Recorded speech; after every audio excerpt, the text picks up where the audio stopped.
জয়নগরের সেই বিখ্যাত মোয়াটা এখন আপনারা বাড়িতেই ঘরোয়া পদ্ধতিতে এবং খুব সহজে তৈরি করে নিতে পারবেন। তো বন্ধুরা, আজকে আমি আপনাদেরকে দেখাবো নলেন গুড় দিয়ে কিভাবে জয়নগরের মোয়াটা তৈরি করতে হয়। তো বন্ধুরা, পারফেক্টলি যদি জয়নগরের মোয়াটা তৈরি করতে চান, তাহলে আগে আপনাদেরকে জয়নগরের যে কারিগরি প্রসেসটা আছে সেই প্রসেসটাকে আপনাদের জানা দরকার। তো বন্ধুরা, যদি সঠিক নিয়মে এই মোয়াটা তৈরি করতে চান, তাহলে এই ভিডিওটা দেখুন। একদম জয়নগরের মোয়াটা কিভাবে তৈরি হয় আমি একদম সঠিক কারিগরি পদ্ধতি সহ আপনাদেরকে আমি দেখিয়ে দিচ্ছি। তো বন্ধুরা, সবার প্রথমে মোয়া তৈরির জন্য এখানে আমি একটা কড়া বসিয়ে দিয়েছি, আর এই কড়াতে আমি দিয়ে দিচ্ছি 2 কাপ জল আর 1 কাপ খেজুর গুড় বা নলেন গুড়। তো বন্ধুরা, এই পদ্ধতিটা, এই জয়নগরের মোয়াটা তৈরি করতে গেলে আপনাদেরকে 3টে স্টেপ কিন্তু ভালো করে মন দিয়ে দেখতে হবে। তার মধ্যে প্রথম স্টেপটা আমি এখানে শুরু করে দিয়েছি। প্রথম স্টেপে এই পাতলা রসটাকে খুব সুন্দরভাবে আপনাদেরকে তৈরি করে নিতে হবে। এইভাবে কড়াতে দিয়ে শুধুমাত্র একবারই ফুটে যাবে। ফুটে গেলে আপনারা হাত দিয়ে দেখলেই বুঝতে পারবেন এটা কিন্তু খুবই একটা পাতলা গুড়ের রস। এই রসটাকে ফুটে গেলে সঙ্গে সঙ্গে একটা বাটিতে এইভাবে তুলে রেখে দেবেন। রেখে দেওয়ার পর যে কড়াটা খালি হয়ে গেল, এবারে ওই কড়াতে আমাদেরকে দ্বিতীয় স্টেপের জন্য চলে যেতে হবে। তার জন্য দেখুন, এখানে আমি 1 কাপের মতো চিনি দিয়ে দিলাম, আর এখানে দিয়ে দিচ্ছি 1 কাপের মতো জল, আর দিয়ে দেবো 1 কাপের মতো খেজুর গুড় বা নলেন গুড়। এরপরে গ্যাসের ফ্লেমটিকে লো টু মিডিয়ামভাবে রেখে আস্তে আস্তে 4 থেকে 5 মিনিট এটিকে ভালো করে গলিয়ে একটা পাক তৈরি করে নিতে হবে। তো বন্ধুরা, আপনারা বুঝবেন কি করে যে পাকটা সঠিকভাবে হয়েছে কিনা? যখন দেখবেন যে পাকটা অনেকটা গাঢ় হয়ে গেছে, আর এই রকম হাতে নিয়ে যখন দেখবেন এরকম একটা সুতোর মতো কাটছে বা একটা তারের মতো সৃষ্টি হচ্ছে, তখন জানবেন যে এখানে মোয়া তৈরির জন্য পাকটা সম্পূর্ণ রেডি হয়ে গেছে, আর এখানে ফোটানোর কোনো দরকার নেই। এবার এই পাকটিকে ঠান্ডা করে নিতে হবে। আর পাকটি ঠান্ডা করে নেওয়ার পর আঙুলে করে দেখলে বুঝতে পারবেন অনেকটা কিন্তু বেশি পরিমাণে সুতোটা কাটছে বা পাকটা চিটচিটে হয়ে গেছে। এইভাবে ঠান্ডা করে নেওয়ার পর আমি এখানে দেখুন, সাধারণত নর্মাল দোকানে যে খইগুলো পাওয়া যায় সেই খই কিন্তু নিয়েছি। কারণ এই মোয়াটা তৈরি করতে গেলে সাধারণত একটা কনকচুর ধানের খই লাগে। সেই খইটা কিন্তু বাজারে এখন খুব কম অ্যাভেলেবেল নেই বলতে গেলে। সেই জন্য কিন্তু আমি এখানে কনকচুর ধানের খই নিইনি, আমি সাধারণত নর্মাল খই নিয়েছি। খই কতটা নেব? সাধারণত আমরা যে দইয়ের কাপ, 500 গ্রামের যে দইয়ের কাপগুলো দোকানে থাকে, সেই দইয়ের কাপের আমি 2 কাপ প্রথমে নিয়েছি। নেওয়ার পর এইভাবে মিশিয়ে দেওয়ার পর আমি বুঝতে পারছি যে এখানে কিন্তু গুড়টা অনেকটাই বেশি লাগছে, সেজন্য আমি আরও হাফ কাপ দিয়ে দিলাম।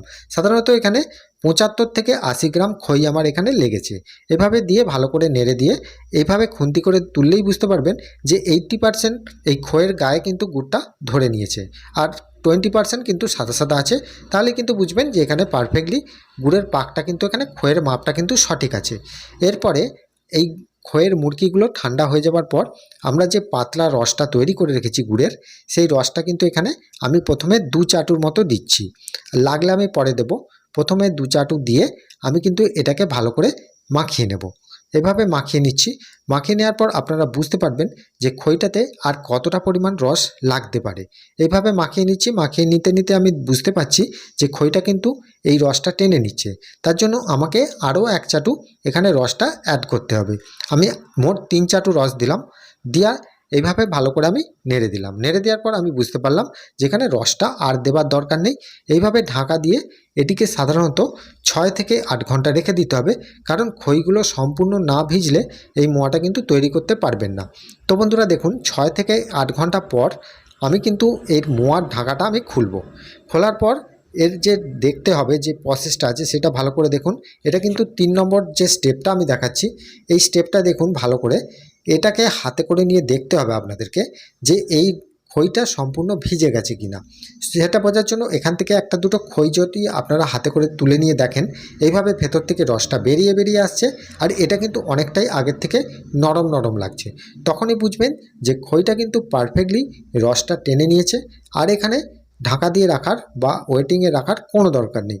এভাবে হাতে করে একটু ভালো করে মেশ করে নেবেন, তাহলেই কিন্তু এটা হয়ে যাবে। খুব বেশি মেশ করার দরকার নেই, হাতে করে হালকা একটু প্রেস করে দিলেই হবে।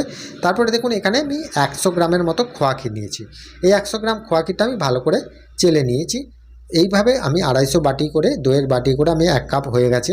এবার দেখুন, এখানে আমি সম্পূর্ণ দেব না, আমি এখানে 25 গ্রামের মতো খোয়া ক্ষীরটা দিয়েছি, আর এখানে দিয়ে দিলাম হাফ চামচের মতো এলাচের পাউডার।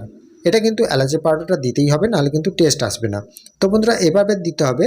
এরপরে আমি গাওয়া ঘি দিয়ে দেবো 2 চামচের মতো। এবার এখানে আপনারা চাইলে আরও বেশি পরিমাণ গাওয়া ঘিও অ্যাড করতে পারেন। তো বন্ধুরা এরপরে দেখুন আমি এখানে চেরি ফল আর কাঠবাদাম নিয়ে ভালো করে কুচি করে এতে দিয়ে দিচ্ছি। আপনারা চাইলে এখানে কাজু বাদামটাও অ্যাড করতে পারেন। তো বন্ধুরা এইভাবে সমস্ত উপকরণগুলো দিয়ে আমি কিন্তু এটিকে একবার ভালো করে মেখে নেব। খুব বেশি হাতে করে চটকাবেন না, মিডিয়ামভাবে হাতে করে একটু ভালো করে নেড়েচেড়ে করে নিলেই কিন্তু এটা হয়ে যাবে। তো বন্ধুরা এটি পাকানোর জন্য আপনাদেরকে অবশ্যই হাতে একটুখানি অল্প পরিমাণে গাওয়া ঘি মেখে নিতে হবে, নাহলে কিন্তু এটা হাতে জড়িয়ে যেতে পারে। তো বন্ধুরা দেখুন এই পাকানোর প্রসেসটা, এখান থেকে আমি অল্প পরিমাণে যেরকম সাইজ হবে সেরকম সাইজের আমি একটু নিলাম, নিয়ে এইভাবে হাতে করে আমি পাকিয়ে পাকিয়ে চেপে চেপে পাকিয়ে পাকিয়ে আমি একটা বলের মতো তৈরি করে নিলাম। সাধারণত মোয়ার মতো দেখতে হয়ে গেল। এইভাবে করে আমি প্রত্যেকটা রেখে দেবো।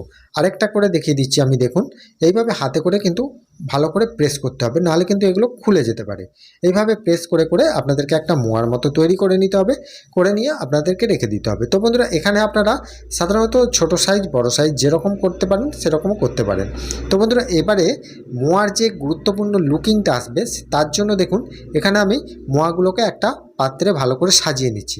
সাজিয়ে নেওয়ার পর আমি যে বাকি খোয়া ক্ষীরটা রেখেছিলাম সেই খোয়া ক্ষীরটাকে একটা চালনায় করে ভালো করে চেলে চেলে এর ওপর দিয়ে আমি ছড়িয়ে দিচ্ছি। এটা সাধারণত না দিলে কিন্তু এর লুকটাও ভালো আসবে না, বা খেতেও কিন্তু টেস্টটা ভালো আসবে না। ভেতরে তো খোয়া ক্ষীর দেওয়াই আছে, আর ওপরে কিন্তু এই খোয়া ক্ষীরটা ভালো করে চেলে চেলে মাখিয়ে নিতে হবে। আর এটি ডেকোরেশন করার জন্য সাধারণত এতে আমি একটা করে কিশমিশ লাগিয়ে দিচ্ছি। আপনারা চাইলে এতে কিশমিশ বা কাজু বাদাম বা পেস্তা যে কোনো লাগাতে পারেন, তাতে কোনো অসুবিধা নেই। দিয়ে আমি এইভাবে লাগিয়ে নেবার পর এরপরে দেখুন এর যে সুন্দর লুকটা আপনারা নিশ্চয়ই বুঝতে পারছেন কত সুন্দরভাবে এটা দেখতে হয়েছে। এবারে এটাকে আমি পরপর একটা পাত্রে সুন্দর করে সাজিয়ে নিচ্ছি। এটা সাধারণত আধ ঘন্টা বা 1 ঘন্টা রেখে দিলে এটা কিন্তু অনেকটাই টেনে যাবে। এটা কিন্তু এখন খুবই নরম আছে। আর আমি যে কোয়ালিটিটা আপনাদেরকে দেখাচ্ছি এই কোয়ালিটিটা কিন্তু খুবই নরম কোয়ালিটি।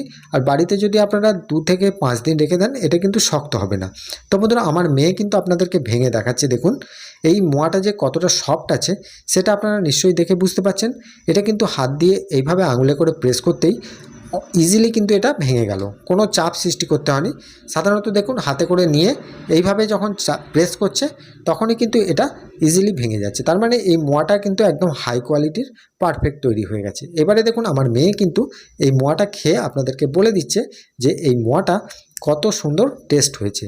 তো বন্ধুরা এই রকমভাবে যদি পারফেক্টলি আপনারা তৈরি করেন তাহলে দেখবেন আপনাদের বাড়িতে এই মোয়াটা তৈরি করতে গেলে আপনাদের কোনো সমস্যা হবে না। এইভাবে যদি করেন তাহলে আপনাদের পারফেক্টলি তৈরি হবে।